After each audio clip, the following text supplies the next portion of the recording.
ada video, ada teks, ada gambar gitu ya. Terus saya lebih suka menuangkan hasil belajar menggunakan hafalan gitu ya. Ada yang memilih menggunakan video, ada dalam bentuk video, ada yang memilih dalam bentuk PowerPoint, ada yang memilih dalam bentuk poster digital itu. Nah, nanti hari ini kalian akan saya bagi ke dalam beberapa kelompok sesuai dengan pilihan kalian. Itu namanya diferensiasi produk. Jadi nanti hasil ini kita akan belajar tentang kehidupan pada masa praaksara di Indonesia. Nah, kita lihat bagiannya ada zaman batu, ya kan? Di halaman bagus ada zaman batu, ada zaman logam, kan? Ada zaman logam, ada zaman batu itu sendiri, ada zaman paleolitikum, ada zaman mesolitikum, kemudian apa lagi? Paleolitikum, mesolitikum, lalu zaman neolitikum, kemudian ada zaman megalitikum, yang terakhir ada zaman logam. Jadi untuk mempelajari materi ini nanti kita akan berkelompok berdiskusi. Diskusinya nanti medianya saya berikan, yaitu ada media berupa gambar dan berupa video. Kalau gambar bisa kalian searching di Google ya, searching di Google. Ini searching di Google, judulnya kehidupan masa praaksara di Indonesia. Yang kedua, kalian bisa menggunakan video ya, videonya bisa searching di YouTube dengan kalimat tadi kehidupan masa praaksara di Indonesia. Yang perlu kalian diskusikan yaitu yang pertama adalah pembagiannya atau periodisasi zaman batu. Zaman batu itu sendiri tidak pembagian pada masa praaksara sendiri ada dua. Ada zaman batu, yang kedua zaman logam. Zaman batu ini sendiri kan ada banyak itu, paleolitikum, yang kedua ya mesolitikum, yang ketiga neolitikum, yang keempat kalian buat dalam yang poster ya, yang poster sudah jadi yang poster, kelompok poster sudah jadi, oke, kelompok PowerPoint sudah jadi, oke, kelompok peta konsep sudah jadi, kelompok video sudah jadi, tidak apa-apa ya. Nah, nanti hasilnya kalian buat dalam bentuk sesuai dengan kesepakatan kalian. Kalau yang milih PowerPoint dalam bentuk PowerPoint, yang memilih poster dalam bentuk poster, yang memilih peta konsep dalam bentuk peta konsep, yang memilih video dalam video.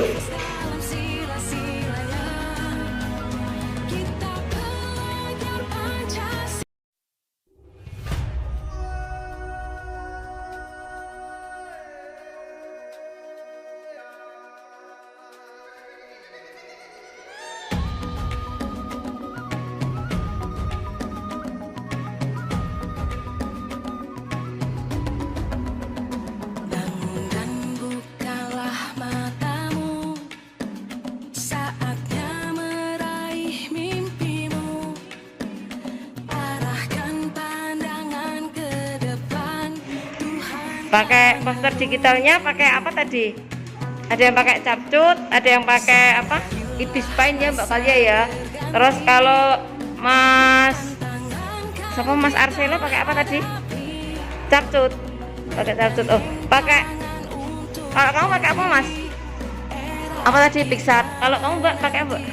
Capcut ya boleh. Pakai capcut boleh ya, sembarang. Kalian bikin apa? PowerPoint tadi ya. PowerPoint pakai Google Slide ya. Ya boleh. Lanjut ya. Mbak Aulia bikin apa Mbak Aulia? Bikin video pakai CapCut. Boleh. Bikin? Iya boleh. Judulnya yang besar-besar Mbak. Masih pakai.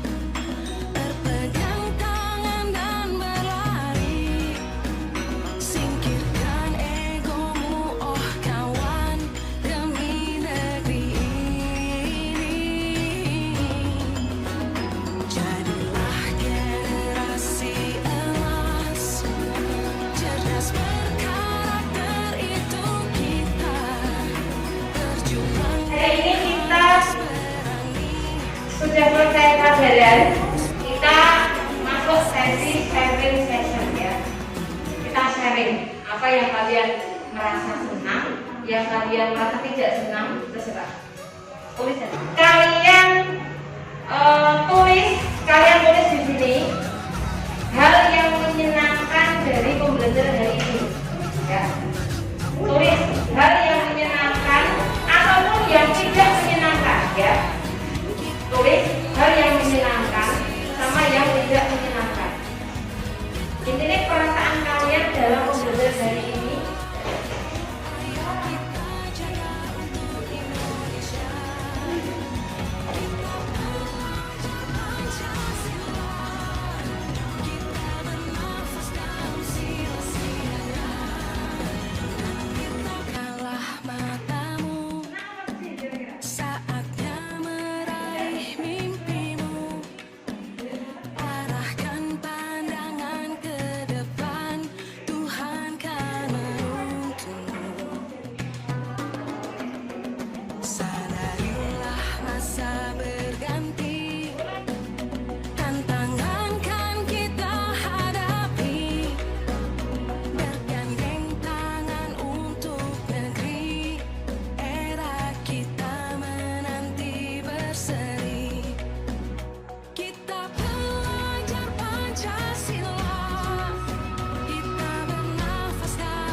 Mbak Aulia, kira-kira enakan belajar pakai HP, bikin video gini, apa nulis biasa?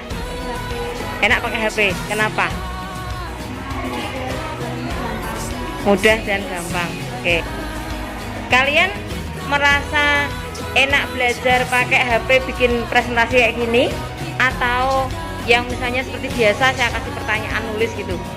Enak yang bagaimana? Yang keras? Kenapa enak pakai HP? Buatnya mudah. Oh iya.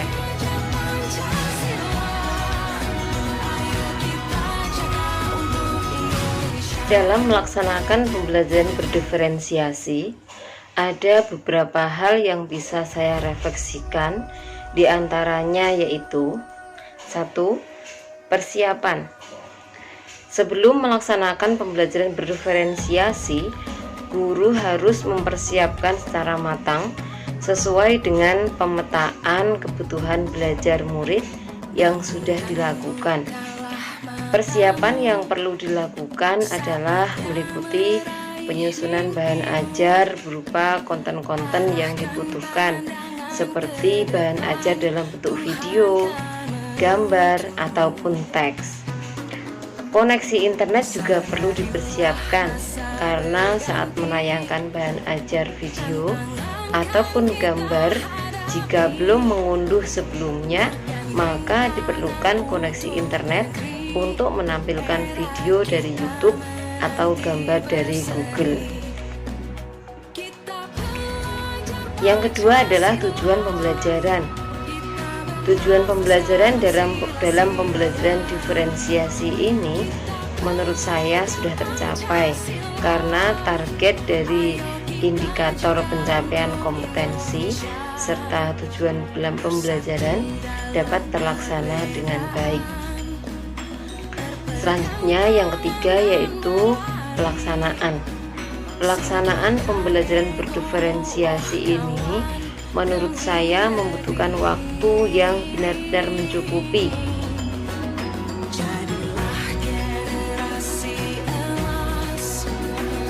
Karena dengan semakin banyaknya diferensiasi proses yang dilaksanakan, maka secara otomatis membutuhkan tambahan waktu sesuai dengan perencanaannya. Sementara itu, pada kegiatan pembelajaran berdiferensiasi yang saya laksanakan ini, saya merasa kurang cukup waktunya karena masih dalam pembelajaran tatap muka terbatas yang durasi waktu tiap jam pelajarannya itu dikurangi sehingga tidak sesuai dengan jam pelajaran biasa. Lagi pula, ketika pelaksanaan terkadang meleset dari waktu yang sudah direncanakan. Saya merencanakan itu waktunya sekitar 2 kali 40 menit, tapi dalam pelaksanaannya ternyata hanya bisa saya capai dalam waktu 2 kali 30 menit. Nah, saya merencanakan pembelajaran itu selama 2 kali 40 menit. Namun pada pelaksanaannya 2 kali 40 menit itu tidak cukup, sehingga ada tahap-tahap yang belum bisa saya laksanakan, seperti pada tahapan presentasi, karena waktu yang saya gunakan untuk proses diskusi anak-anak itu kurang, sehingga presentasinya saya laksanakan melalui grup WA kelas. Belum bisa saya laksanakan melalui atau di kelas. Jadi anak-anak presentasinya karena diferensiasinya itu diferensiasi produk, sehingga produk mereka tidak bisa saya tampilkan semua di kelas, sehingga hanya saya bisa tampilkan di grup WA, melalui grup WA kelas saja. Selain itu, pelaksanaan dalam pembelajaran sosial emosional ini saya masih harus berlatih lagi dengan baik. Ternyata saya merasa kesulitan dalam menerapkan teknik stop. Hal ini dikarenakan murid yang sangat antusias untuk segera berdiskusi dengan sesama kelompoknya, sehingga ketika akan dilaksanakan teknik stop, siswa itu masih sulit, masih saja berisik, masih merasa terburu-buru, merasa karena excited tadi, merasa tertarik dengan apa yang akan mereka kerjakan nanti. Kemudian ketika akan melaksanakan KSE berikutnya, yaitu sharing session, saya sudah kehabisan waktu, jadi hanya mampu melaksanakan sampai tahapan murid menuliskan perasaannya saja ketika pembelajaran berdiferensiasi ini berlangsung, sehingga saya belum sampai melaksanakan pada tahapan pembahasan, hanya menuliskan kemudian mengumpulkan apa yang mereka tulis saja ke depan. Saya belum bisa melaksanakan pembahasan dari perasaan-perasaan mereka. Nah, untuk yang berikutnya yaitu hasil refleksi saya, yaitu pada hasil. Nah, hasil dari pembelajaran berdiferensiasi ini menurut saya sangat baik, meskipun dalam pelaksanaannya saya belum bisa melaksanakan sampai dengan tahap presentasi karena waktu yang kurang cukup tadi, kurang memadai. Nah, hasil dari pembelajaran berdiferensiasi ini saya katakan baik. Ini dilihat dari testimoni yang disampaikan oleh murid. Mereka merasa senang karena bisa berkreasi dengan keinginan mereka. Mereka dapat belajar sesuai dengan minat mereka, dibanding dengan pembelajaran seperti biasa yang tidak sesuai dengan minat murid. Maka pembelajaran berdiferensiasi ini menurut saya sangat jauh lebih baik hasilnya, ya. Mereka merasa senang, mereka merasa bebas berekspresi sesuai dengan apa yang mereka kehendaki.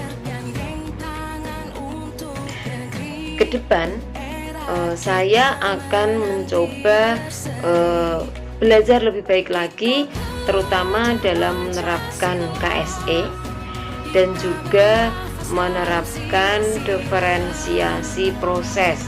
Karena dalam pembelajaran berdiferensiasi yang saya laksanakan kali ini, saya belum banyak menerapkan diferensi prosesnya.